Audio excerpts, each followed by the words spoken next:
आपसे मैं पूछूं कि आपकी सबसे कीमती संपत्ति क्या है? इस सवाल का जवाब सभी के लिए अलग-अलग हो सकता है, पर अक्सर लोग पैसा, पावर और पोजीशन को ही अपनी सबसे कीमती संपत्ति बताएंगे। आपका माइंड और माइंडसेट ही आपका सबसे कीमती संपत्ति है, जो आपको ये सारी चीज़ें हासिल करने में मदद करती है। पैसा, पावर, प्रॉपर्टी तो आते जाते रहेंगे, पर आपका माइंड हमेशा आपके साथ है। पर इसकी अद्भुत शक्तियाँ हमें तभी मिल सकती है जब हम इसका उपयोग करना सीख लेंगे। जब आप सही तरीके से सोचेंगे और महसूस करने लगते हैं, तो आपका मेंटली पीसफुल और बैलेंस माइंड मिलता है। आपके अवचेतन मन की प्रतिक्रिया आपके चेतन मन में रखे गए विचार की प्रकृति से तय होता है। यही कारण है कि बचपन से लेकर टीन एज तक हमारे साथ कई बातें हुई, घटनाएं घटी, पर उन सब का रियलाइजेशन हमारे दिमाग में नहीं होता। वे सब बस याद रहते हैं। उन सभी बातों का रियलाइजेशन हमें समय के साथ साथ बढ़ते उम्र में धीरे धीरे हमारे दिमाग में फ्लैशबैक की तरह आती है, और हम बचपन के सिचुएशन और बातों को अभी खुद अपनी नादानी बातों को सोचकर हंसी भी आती है।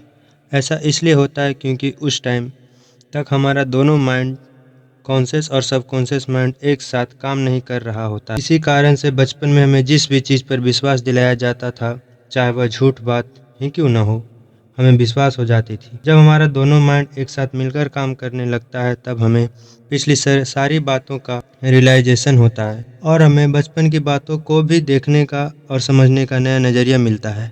आपको याद रखना चाहिए, चेतन और अवचेतन मन दो माइंड नहीं, वे तो एक ही माइंड के दो होने वाले अलग अलग वर्किंग प्रोसेस का फील्ड है। आपका कॉन्शियस माइंड लॉजिकल ब्रेन है। यह दिमाग का वह हिस्सा होता है जो ऑप्शन चुनता है, जैसे आपका favourite book, favourite movie, favourite hero, etcetera. आपके पास चॉइस होता है अपना घर, अपनी प्रॉपर्टी, अपनी लाइफ पार्टनर जैसी चीज़ों को चुनने का। एक लाइन में बोले तो हमारा कॉन्शियस माइंड हमेशा ऑप्शंस कंडीशन में डील करता है, वहीं सबकॉन्शियस माइंड ऑप्शन के बिना काम करता है।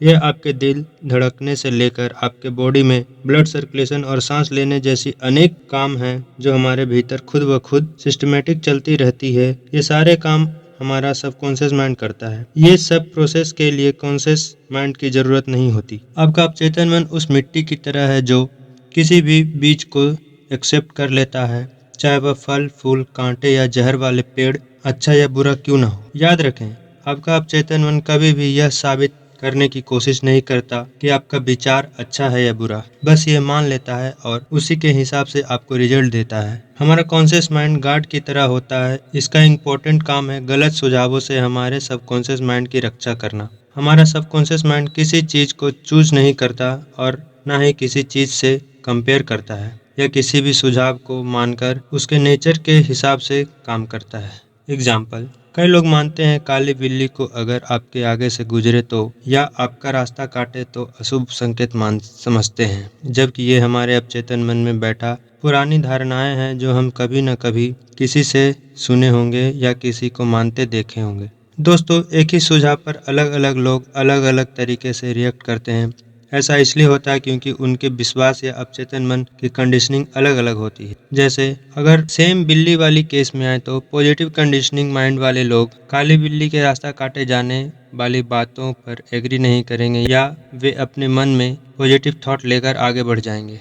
कोई भी सुझाव चेतन मन की इच्छा के बिना अवचेतन मन पर छाप नहीं छोड़ सकती। आपके चेतन मन में उस सुझाव को एक्सेप्ट करने की पावर होती है। याद रखें, आपका अवचेतन मन मजाक नहीं समझता, यह तो आपके ऑर्डर सेम टू सेम मानता है। आपको अलर्ट रहकर अपने सबकॉन्शियस माइंड को सिर्फ वही सुझाव दें जो सही तरीके से उपचार करे, वरदान दे, ऊपर उठाए और प्रेरित करे। वरदान दे। दोस्तों, अगले वीडियो में देखिए सजेशंस कैसे काम करते हैं, हम किस तरह से बाहरी सुझाव से घिरे रहते हैं, सही सुझाव से अपने माइंड की कंडीशनिंग कैसे करें। अगर ये वीडियो अच्छा लगा तो लाइक करें और चैनल को सब्सक्राइब करें।